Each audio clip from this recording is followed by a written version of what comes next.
Você que se liga na Rádio Cidade em Dia, aqui estamos para mais uma edição do nosso Educação em Dia, que é o nosso encontro em que a gente trata de temas que têm relação com a educação. Nesse caso, tem livro na conversa, tem um educador na conversa. A conversa vai ser muito boa, muito produtiva, não tenho dúvida. Nessa edição da Feira do Livro aqui de Criciúma, nós temos o lançamento, entre os lançamentos, entre as novidades, este livro que eu tenho em mãos aqui, cujo autor está comigo. O livro é Semeador de Baobás. E o autor do livro, que me acompanha aqui, é professor criciumense de tradicional família, Antenor Naspolini.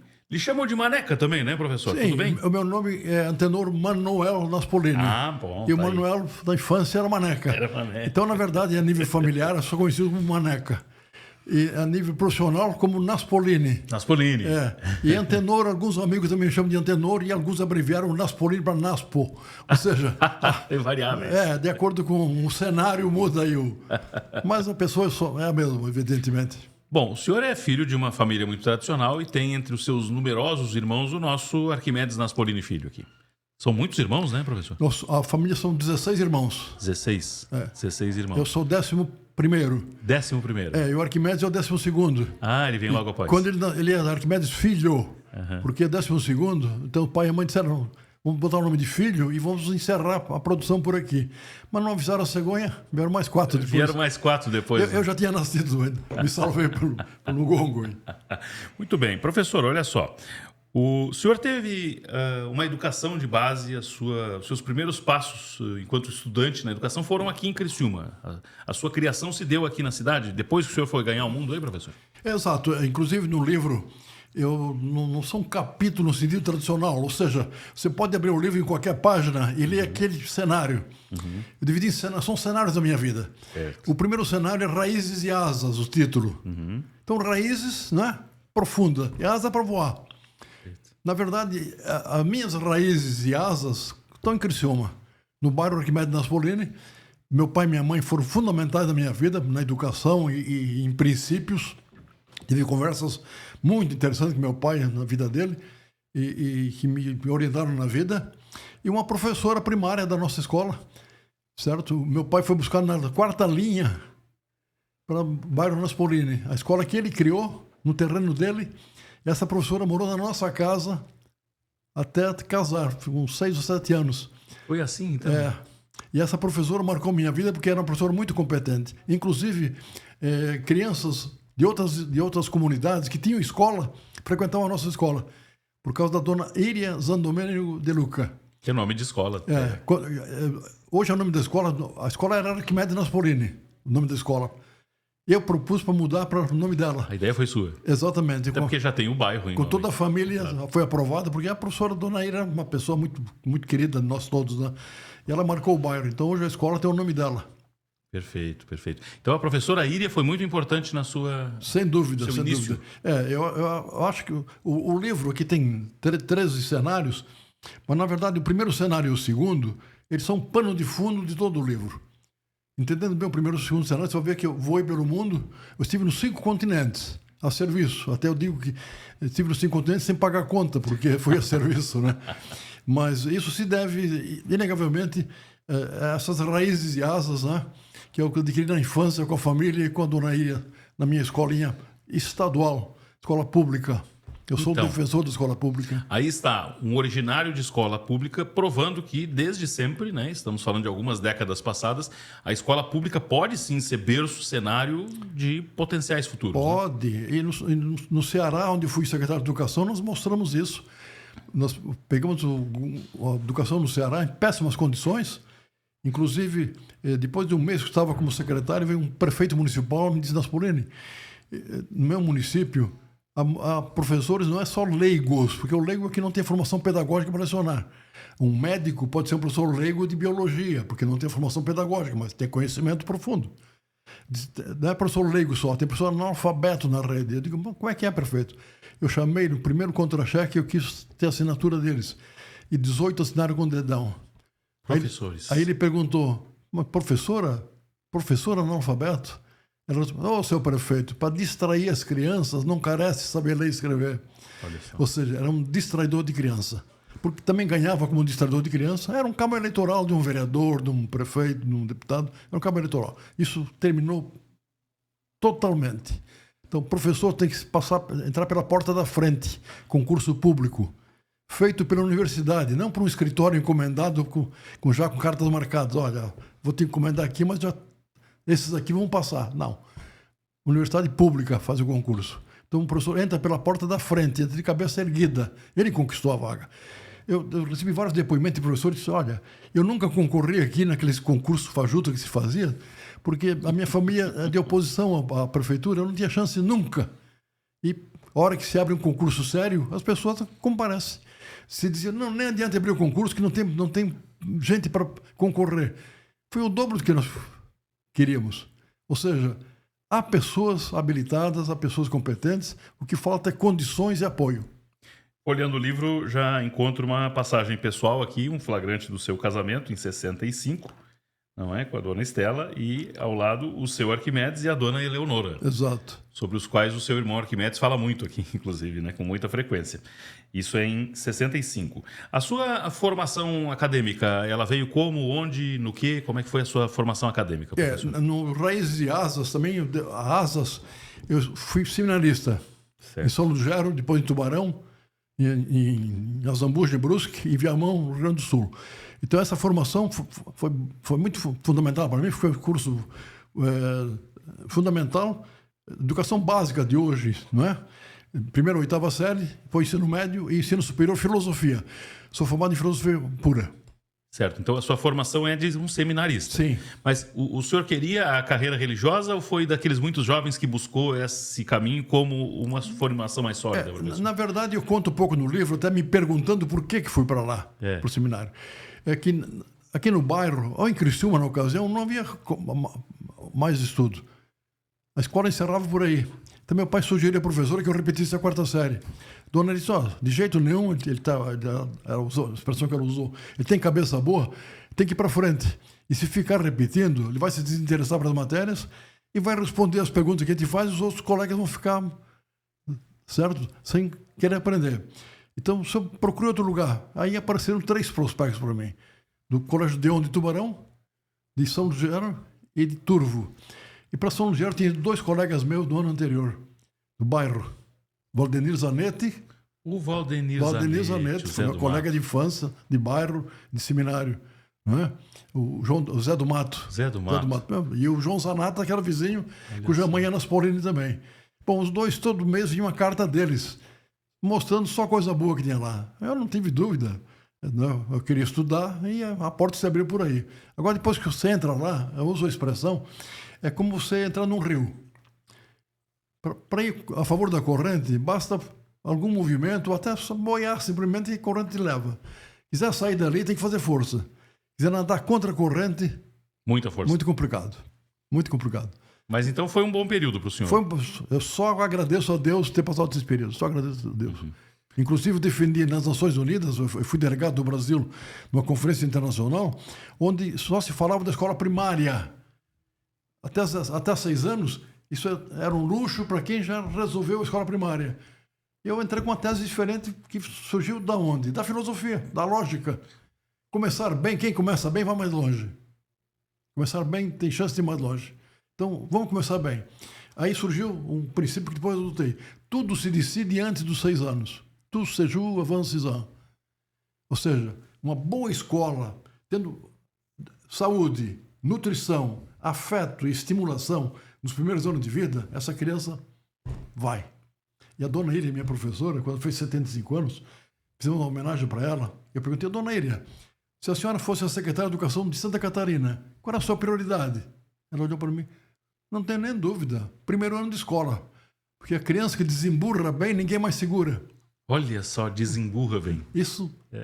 Simples, mas eficaz. É a professora que tinha a cabeça muito clara, porque tinha experiência disso, certo? De sabedoria, né? A dona Iria era uma sábia.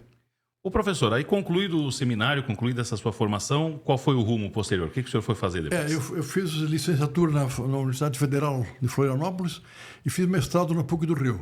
Certo. Aí não era mais finalista. Perfeito. Certo? Porque a igreja queria que eu fosse fazer a Universidade Gregoriana de Roma. A Universidade Gregoriana é a maior universidade católica do mundo, e formou alguns papas, etc. Eles tinham interesse também que entrasse na hierarquia eclesiástica. Mas eu, na ocasião, seria o curso de teologia, 4 anos. E havia um princípio da igreja que dizia que tu és sacerdote in eterno. Se formou, é para sempre, certo? Ir para Roma implicava ficar 4 anos lá e voltar como padre. Eu disse, não, devagar. Eu estava com 19, eu acabei a faculdade eu fiz 20 anos no último ano da faculdade. Com 20 anos você concluiu a filosofia? Em outubro fiz. E encerrei o curso em dezembro. Então era muito novo, entrei muito novo também. Não é? Hoje seria um absurdo o que aconteceu, porque na ocasião fui com 11 anos de idade para São Luís do Gero, que hoje você vai em meia hora. Na ocasião era uma viagem, certo? Meu pai me visitou uma vez durante o ano, indo de carona num caminhão que foi levar bagagem para o Braço do Norte. Uma vez em um ano?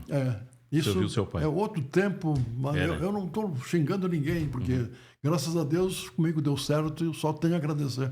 Mas como era importante o ambiente ser familiar, né? Porque senão não adaptava, né? Você não andava. É verdade. É aquilo do rio, a analogia do rio que o senhor trouxe. Essa base foi fundamentada. Por isso foi raízes e asas, né? Tendo boas raízes e tendo boas asas, você vai voar depois bem. Bom, aí cumprido esse roteiro acadêmico, essa formação que o senhor mencionou, o que o Antenor foi fazer depois? Bom, eu fui professor em Florianópolis, do ensino fundamental e médio, do Instituto Estadual de Educação, Colégio Catarinense, do Colégio Coração de Jesus, e fiz concurso para a universidade e fui professor titular da Universidade da UDESC, da ESAG. Fui professor da ESAG e fui o primeiro diretor eleito da ESAG. Quem me elegeu foram os alunos, porque vários alunos da primeira turma, inclusive o Espiridão era aluno dessa turma, primeira turma, foi até o primeiro classificado no vestibular. Eles me conheciam como professor do instituto, que segundo eles era um bom professor, e fizeram a campanha para ser o diretor. Eu digo, mas eu sou formado em filosofia, não tinha nem ideia do que é uma escola de administração. E me elegeram professores, eu assumi a direção e mandei logo na ocasião, hoje você se comunica com uma facilidade imensa no WhatsApp, né? Na ocasião, a comunicação era telegrama e o éster submarino. O cabo submarino. Então, mandei um cabo submarino para o diretor de São Paulo, da IESP, da Fundação Getúlio Vargas, Gustavo Sais Silva. Disse, olha, acabei de ser eleito diretor da Faculdade de Administração, sou formado em Filosofia, não tenho a menor ideia do que é uma escola de administração, me ajude. Ele mandou imediatamente uma resposta, venha uma semana conosco aqui na IESP. Passei uma semana lá, circulando os departamentos, conhecendo com detalhe, e disse, a gente notou que o seu trabalho é sério, você é uma pessoa séria, assim, e nós queremos apoiar. Depois um diretor veio para cá, passou conosco aqui uns dias discutindo o que seria uma faculdade, e no final celebramos um convênio com a Fundação Getúlio Vargas de São Paulo para os 3 melhores alunos nossos formados e fazer pós-graduação direto em São Paulo e depois ser professor da faculdade. Com isso deu uma oxigenada, gente nova que acaba de se formar, recebe pós-graduação e vem ser professor. E volta para cá. Então, a ESAG, quando eu falo aqui semeador de baobá, tem um sentido físico de semear árvore, que eu sou um semeador de baobá. Ontem ainda semeei um aqui ontem não semeei, plantei. O senhor plantou um no parque? Trouxe a muda. E será que vai pegar ali, professor? O senhor viu que o terreno ali é meio... que vai pegar, não? De 1 metro de altura essa muda. Cuidando um pouco, ela vai. O baobá enfrenta tudo. E um baobá morrer não é fácil, viu? Não é fácil. O senhor plantou. O baobá, o senhor conheceu lá na África. É isso? Eu trouxe semente, autorizada pelo governo de lá. E aqui. Porque é uma árvore nativa lá de Angola, é isso? O baobá é uma árvore sagrada para os africanos. É mesmo. Eu conheci em 1954, quando li O Pequeno Príncipe. Apareceu o baobá como uma árvore quase daninha, que deve ser extirpada. Mas não é isso, não. O baobá na África é uma árvore sagrada. Tudo se aproveita no baobá. Pode ir na página 174, por favor. 174. Vou abrir direto aqui. Olha que linda, gente. Sou eu que estou na frente do baobá. A largura dessa árvore. O anterior é um pontinho aqui na frente da árvore. O senhor é um pontinho, na verdade. Eu levei uma trena para medir. E aí? 21 metros de circunferência. Gente. São 12 pessoas comigo para abraçar. Para abraçar? Para fazer um círculo em volta. O baobá é a árvore que disputa a longevidade com o cedro do Japão e com a sequoia americana. Imagina as raízes disso aqui, a profundidade que a raiz dela vai muito longe. Uma árvore desse tamanho aqui? E é em Angola ou é por toda a África? Toda a África. O senhor conheceu em Angola, né? Angola e Moçambique tem mais frequência. Agora, o baobá são 9 espécies no mundo, 7 são de Madagascar. Veja a capa, por favor. Pode abrir o livro inteiro. A capa. Aqui, ó, quem está nos assistindo está vendo aqui a capa inteira. Esse é uma das espécies de baobá de Madagascar. De Madagascar. A imagem de capa é linda, linda. São linda. 7 espécies. É uma foto que teve lá pessoalmente, do meu filho, do Murilo. Ele que fez a foto. Ele fez a foto é dele. Uhum. Então, por aqui, como é uma foto a certa distância, a gente tem a noção da espessura, né? É imenso. Da envergadura da árvore. Imenso, né? imenso. E as pessoas preservam lá, porque o senhor disse que tem essa coisa sagrada. Assim, porque ele dá uma fruta, que é um tipo de melancia. E a polpa comer diretamente, é muito boa. Olha só. Ou com ela faz um sorvete, um picolé. A semente tem um óleo bom também, que eles aproveitam para fritura, etc. A folha faz um chá. E a própria árvore, ela não serve como tábua, mas é porque é um pouco oca. Eles fazem caixa d'água para a comunidade dentro da árvore.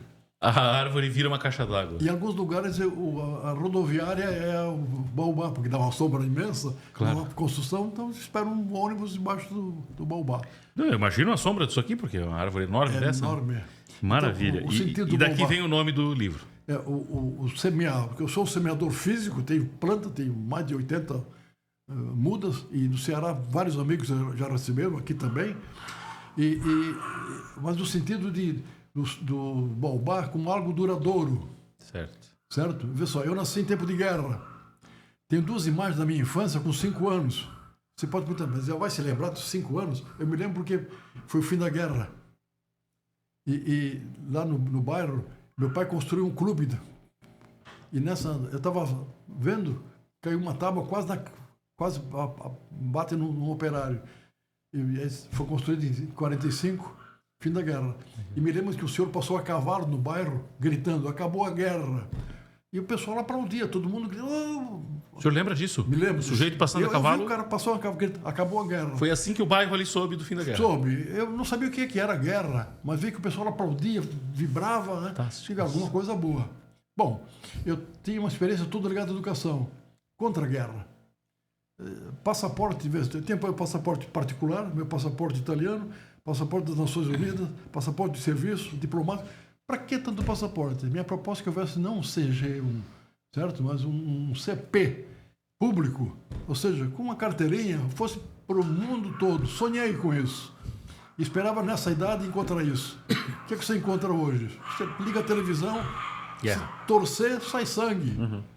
Então a proposta de semear baobá é semear algo que permaneça, certo? Depois de um momento desse, está difundindo uma ideia, as pessoas reúnem sua família, acabar com essa guerra na família, guerra de amigos, vamos construir uma paz, porque a paz mundial está muito complicada. Parece cada vez mais distante, né, professor? Cada vez mais distante. O senhor que rodou tanto o mundo aí. Cada vez mais distante. Professor, como é que entrou na sua vida a educação do ponto de vista público, né? Porque aí, imagino que depois dessa experiência da ESAG, aconteceu a chance que o senhor teve de implantar uma política estadual, né, em nível de governo. Como é que abriu essa porta? Como é que foi essa etapa da sua vida, professor? Pois é, eu fui diretor da ESAG, que é uma escola pública, certo? E depois fui para Brasília, porque eu participei de um concurso do Banco Mundial, Ministério da Educação, eles queriam consultores na área de educação. Eu tinha formação em planejamento educacional pela PUC do Rio. Quando eu vi, saiu num jornal, o Correio do Povo, de Porto Alegre, que eu nunca mais tinha lido. Quando morei lá, eu lia muito. Sim. Um dia encontrei na banca em Florianópolis, comprei e não estava lá dentro esse edital. Foi assim. Uma coisa fenomenal que eu só não tenho explicação. É providência. Eu sou uma pessoa de fé. Isso é providência, não é acaso. Aí li, bom, aqui cabe meu currículo inteiro. Eles queriam primeiro que apresentasse o currículo, iam examinar os títulos, e os selecionados passarem uma entrevista. Umas 2 semanas depois, vem a Brasília, porque vai ser entrevistado. Fui, consegui o primeiro lugar, fiquei coordenador de um grupo de consultores Norte e Nordeste. O local era o MEC, mas não era funcionário do MEC. Eu era um consultor internacional, então tinha muita liberdade de dizer as coisas, certo? E em seguida, o Portela, como ministro, me convidou para ser secretário de planejamento do MEC. Eu disse, Portela, eu nunca ocupei na minha vida cargo de confiança. Eu disse, por quê? Porque depende do fígado de quem convida. Se amanhã o seu fígado não estiver bom, se eu chegar bravo, me manda para a rua e eu vou porque é o cargo de confiança. Ele deu uma risada e dizia, Naspolini, estar ministro, ele não é ser, estar ministro é conviver com o precipício. É verdade. Depende do fígado do presidente. Exato. Durou pouco, infelizmente, é uma cabeça privilegiada. Aí coordenei no MEC, fui secretário de planejamento, coordenei o Plano Nacional de Educação, de 80 a 85. Com a saída do Portela, caiu. Quando o Esperidião assumiu o governo, eleito, foi o primeiro governador eleito depois 82. do período militar, me convidou para voltar para cá. Disse, vamos conversar. Foi uma tarde inteira, no último dia do ano, lá na Barra da Lagoa, na casa de ele e a Ângela, a Estela, minha esposa, que faleceu já em 2008, de câncer de mama, e conversamos sobre o que fazer. Eu digo, olha, Esperidião, eu tenho uma proposta muito clara, mexer do 0 a 6 anos. Se fizer um bom trabalho do 0 a 6 anos, esses frutos é um bombar. Lembrou da dona Ilha, né? Exato. Ele disse, vamos discutir. E a proposta dele é prioridade ao pequeno. Você recorda dessa? Certo, Então, certo. Ele disse, ninguém é mais o pequeno do que a criança. Então a coisa entrou muito tranquilo. Então eu voltei para coordenar o Pró-Criança. Eu redigi o documento básico e a Ângela foi fundamental. A Ângela foi uma pessoa que deu força. Mas o senhor não era o secretário? Não. Não. O senhor veio coordenar a implantação do Eu vim Pró-Criança. como um assessor dele. Certo. A minha sala era ligada ao gabinete dele, tem uma porta direto. Tá. E a Estela, minha esposa, com a Ângela. Tá. A Estela coordenou o pré-escolar a nível nacional também no MEC. Então eu trouxe essa experiência e nós usamos o poder para a criança. Tá? E o trabalho foi tão interessante que o Unicef tomou conhecimento, não apoiou financeiramente e nem tecnicamente, tomou conhecimento e se propôs a avaliar tudo que nós queremos. Só coloca mais pertinho aqui. Isso. Eles isso. mandaram 5 Obrigado. consultores internacionais, um americano, um peruano, um argentino e um brasileiro, para avaliar o nosso projeto Pró-Criança. E foi publicado um documento nas Nações Unidas dizendo, esse é o caminho. E como é que era a prática dele, professor? O que propunha na rotina do Pró-Criança? O Pró-Criança, ele, primeiro, escola para criança antes de entrar na escola obrigatória. Não só começar aos 7 anos, 7 anos na ocasião. Isso. Vamos começar aos 4 anos, mais creche. Que era algo raríssimo na época, ou nem existia, professor, creche. Para crianças, para todo mundo, não é só para os ricos, porque creche para os ricos sempre houve. Não é? Tá. Outro, a parte cultural. Vamos produzir músicas e histórias para as crianças. Houve concurso de história, concurso de música, certo? Outra, toda criança, vacinação não se discute, toda vai ser vacinada. Mortalidade infantil, hoje o Estado é líder. Bom, isso há mais tempo, né? Em mortalidade infantil, o mais baixou foi o Estado de Santa Catarina. Hoje acho que é menos de 10 por 1000. Bom, então é a parte cultural, a parte escolar, na pesca, na agricultura, montamos um projeto do Pró-Criança Rural. Porque na agricultura, o Glauco Lei, que é referência na agricultura em Santa Catarina e no Brasil também. Então tem uma dupla, um homem e uma mulher. Ela é extensionista rural e ele o agrônomo. Ele cuidava da produção e ela da economia doméstica. Disse, e a criança onde é que fica? Não, a criança... Eu disse, vamos incluir a criança nisso aí. Então, a criança entrou nesse processo, houve uma formação dos engenheiros agrônomos e delas, um curso específico sobre 0 a 6 anos. Tá? O primeiro curso, algum agrônomo dizia, agora você diretor de creche também? Não, quem sabe, né? Mas vamos ver quem é que é. A partir do segundo curso mudou. Eles faziam questão de vir para o curso que era dado em cada região, porque se abordava os 0 a 6 anos e quase todos eram na faixa etária de 30 anos para baixo, tinham crianças nessa idade. Então eles sentiam que valia para eles. Tá? Então isso foi um passo espetacular em Santa Catarina e o Unicef avaliou, publicou o documento, recomendando para a América Latina inteira. Depois eu estive a convite do Unicef a apresentar para a criança no Peru, na Bolívia, no Equador, México, Costa Rica, Colômbia, certo? Em seminários para apresentar o Pró-Criança em Santa Catarina. E lá eles diziam, inclusive, que era difícil encontrar no mundo uma equipe tão preparada para 0 a 6 anos quanto em Santa Catarina. Tá? Então, o Estado exportou uma tecnologia que o governo seguinte desprezou porque... Durou todo o governo do Esperidião, daí? Como? Foi todo o governo? Todo o governo. Do Amin. Aí depois veio o governo Pedro Mudou Ivo, o que governo não continuou. Foram duas coisas extraordinárias que aconteceram naquela ocasião.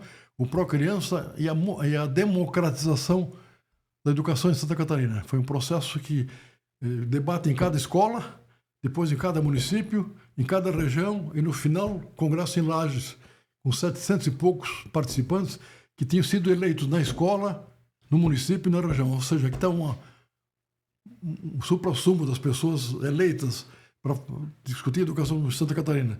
E saiu um documento com 700 e poucas resoluções, certo? Ou seja, com participação lá da comunidade. Isso era de continuar. Aí está uma diferença básica que eu vejo entre o caso de Santa Catarina e do Ceará. Eu fui para lá por 2 anos, estou há 30 e pouco. E nesses 30 e pouco, as políticas educacionais não mudaram. Não mudaram? Não mudaram. Até hoje? O que o Tasso propôs na ocasião só foi aperfeiçoado. Então, o Ceará hoje é tido como um exemplo na educação, não é? Pelos índices que está conseguindo. Isso não é um processo, é um baobá. Você planta agora, vai colher daqui a tantos anos. O senhor foi convidado pelo governador Tasso Gereissati, assim que saiu do governo aqui de Santa Catarina, para levar o mesmo Pró-Criança para lá, foi isso? Não, foi essa a conexão? Como é que foi? A conexão foi através do Unicef. Do Unicef. O Unicef avaliou Santa Catarina e me fez a seguinte pergunta: isso é possível num estado rico como Santa Catarina ou também num pobre? Eu disse, olha, o problema não é de dinheiro. O que se gastou não foi uma fortuna. O problema é de prioridade política. Se houver decisão política, qualquer estado brasileiro, mais pobre que seja, pode fazer algo semelhante até melhor, porque ele está numa mortalidade infantil muito alta, vai baixar rapidamente a coisa. Então ele me coordenou, perguntou se eu topava ir para o Ceará por 2 anos para coordenar a Unicef lá no estado. Eu implantei a Unicef no estado lá. Então foi pelo Unicef a sua ida para o Ceará. Então meu vínculo era com a Unicef, não era com o estado. Mas no governo do Tasso. Tinha ação pelas Nações Unidas, apoiando o governo. Mas é porque houve vontade política, né, professor? É o que o senhor fala, né? Houve vontade política do governador, né? Total. A primeira coisa, vamos baixar a mortalidade infantil. Que devia ser elevadíssima lá, imagina. Era a mais alta do Brasil. O Tasso disse que eu quero. O que é que precisa? Ele disse, era muito objetivo. É um empresário que quer objetivo e quer meta. Tá? Aí discutimos com ele, vamos fazer. Em 4 anos, ele baixou a mortalidade infantil em 34%. Ele ganhou um prêmio das Nações Unidas, foi o primeiro estado do mundo a ganhar um prêmio das Nações Unidas por baixar a mortalidade infantil tão significativa em tão pouco tempo. Eu tive uma sessão da ONU em Nova York. Você imagina, todos os embaixadores no plenário, e nós lá em cima na mesa de honra, era o Tasso, que é ex-governador, o Ciro, que era o governador da ocasião, o diretor nacional do Unicef, e eu dizendo para o mundo, olha, isso é possível, nós fizemos no Ceará. Se o Ceará fez, quem não pode fazer? Certo? Não há mistério nisso, é decisão política. E no Ceará, eu imagino que a implantação encontrou desafios diferentes dos de Santa Catarina, né? Por exemplo, o exemplo que o senhor trouxe dos professores analfabetos, né? Imagino que tenha sido uma das muitas barreiras também, não, professor? Muito grande. Para implantar lá. Aí nós investimos nos agentes de saúde, porque um administrador público, um administrador em geral, precisa ter dados para poder decidir. Normalmente o IBGE nos dá os dados no ano tal, de 4 anos antes. Então você sabe agora como era 4 anos atrás. A sua decisão fica sempre claudicante. E nós tínhamos cerca de 8 mil agentes de saúde. Certo. E vamos lá, né, gente? O agente de saúde está lá na comunidade, na ponta, né? Para cada 100 famílias, um agente. Tá. Chamamos, fizemos um convênio com eles, para ir de casa em casa, saber se tinha criança na família, idade, estava ou não na escola e que série que estava. Tá? Bom, um mês depois, nós tínhamos na mão de cada comunidade. Que levaria 4 anos, se fez em um mês. Agora, o agente de saúde, até usei a expressão, que ele é um pedagogo no sentido etimológico, que o pedagogo na Grécia não era o que educava a criança, era o que levava para a escola. Pais, água, conduz para a escola. Esse agente de saúde trouxe a criança para a escola. No ano seguinte, nós tivemos uma invasão escolar. O tradicional é uma evasão, né? Escola matriculada, depois sai. Uma invasão porque foi uma enchente. Havia sala de aula com avós, filhos e netos. Fantástico. Então foi um negócio extraordinária em pouco tempo. Foi uma guinada porque o povo reagiu muito bem. Havia um governador que o pessoal tinha confiança, proposta muito clara, então vamos para frente. E recursos para fazer acontecer. Hoje em dia, quando se fala em educação, se discute muito, infelizmente, o caráter ideológico da coisa. Lhe pergunto, a pauta na época, ela era estruturante ou era pedagógica também? Um programa como esse, ele tem um caráter de uma pedagogia X ou não? Ele mantém a autonomia do professor de sala de aula? A autonomia de cada escola é importante. Senão fica uma doutrinação. Isso, sem doutrinação, essa é a questão. Aí muda tudo. Perfeito. Não havia doutrinação, então. É isso. Isso é importante.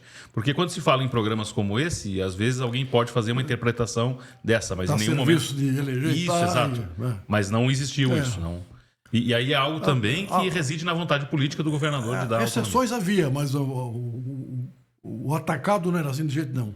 É porque o senhor, quando deu o exemplo, e me marcou muito o seu exemplo dos professores analfabetos, ali havia um certo clientelismo político, né? Então foi necessário também vencer isso, né? Essa relação da politicagem dentro da educação. Teve que tirar a politicagem da educação, né? É isso, né?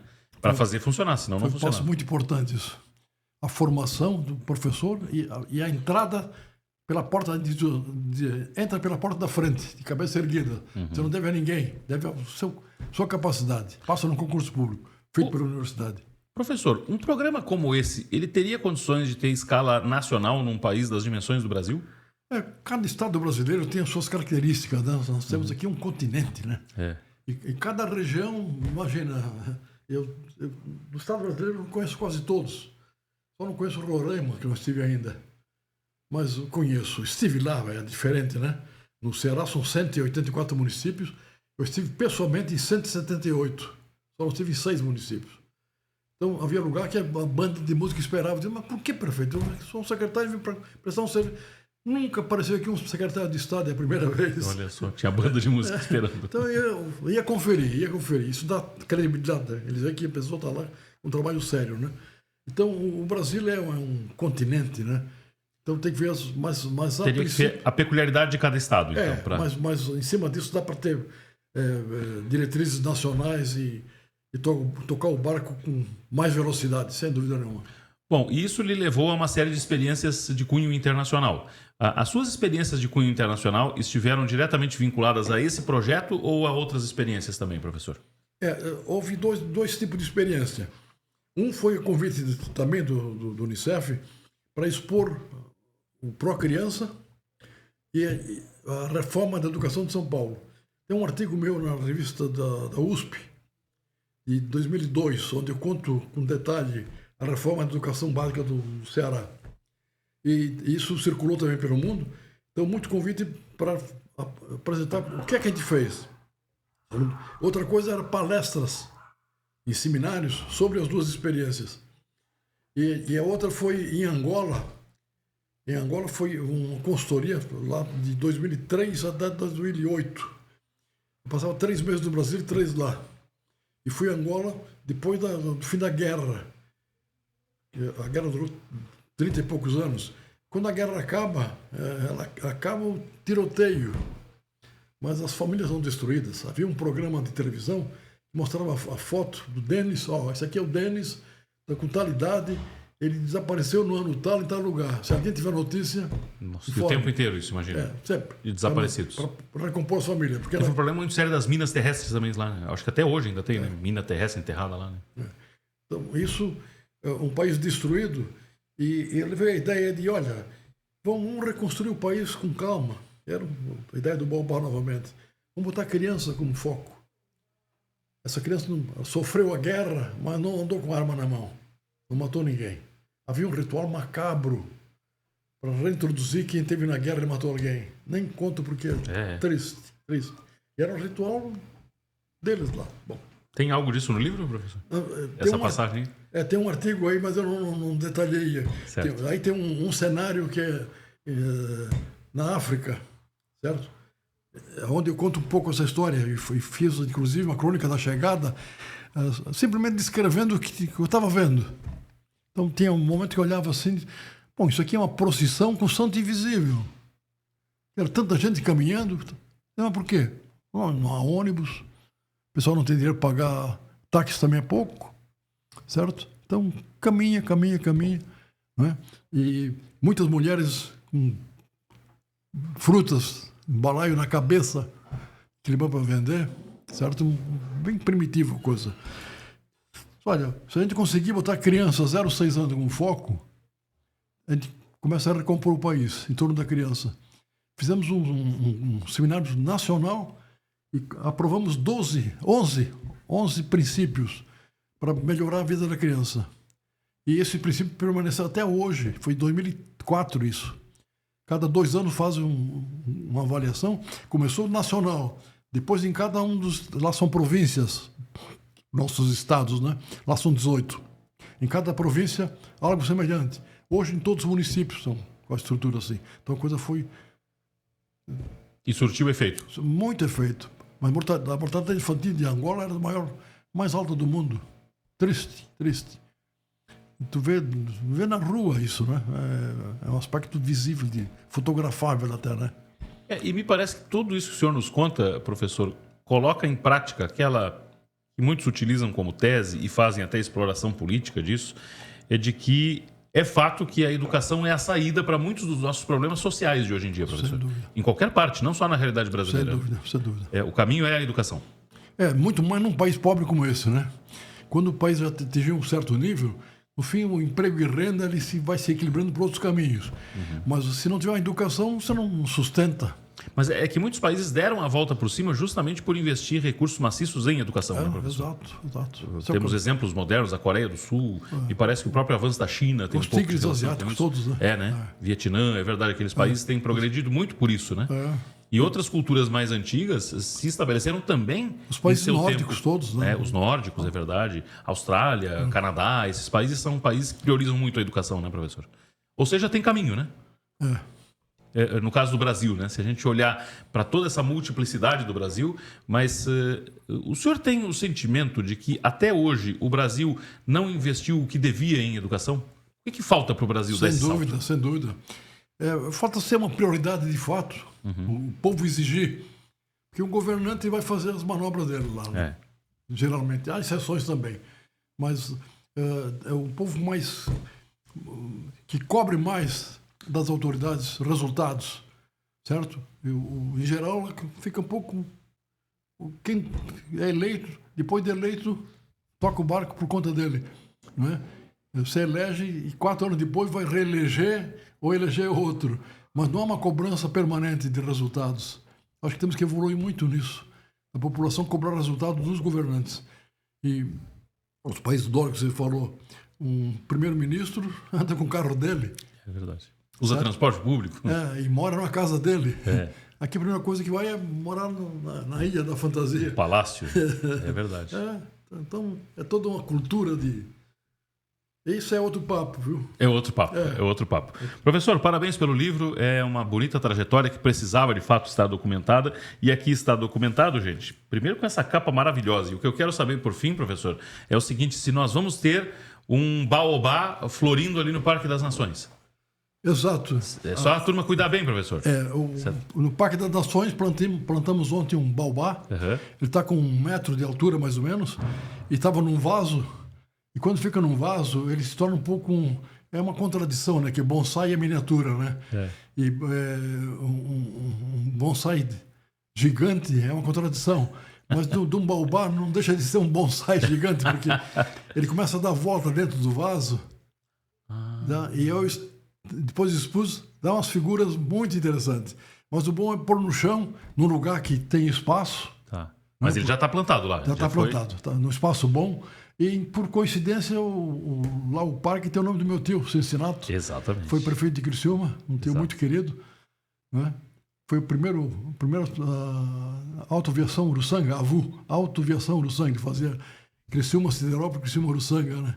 E também ele foi a primeira fábrica de cerveja aqui da região, foi dele. E nós devemos a Praça Nereu Ramos ao Cincinato, que foi quem arrumou, ali era um campo de futebol. Quem arrumou onde está hoje a feira. Onde está a feira? Olha só que história. O Grupo Lapagés também foi dele, né? Foi dele, foi a iniciativa dele. Naquela época era amigo do pessoal do Getúlio.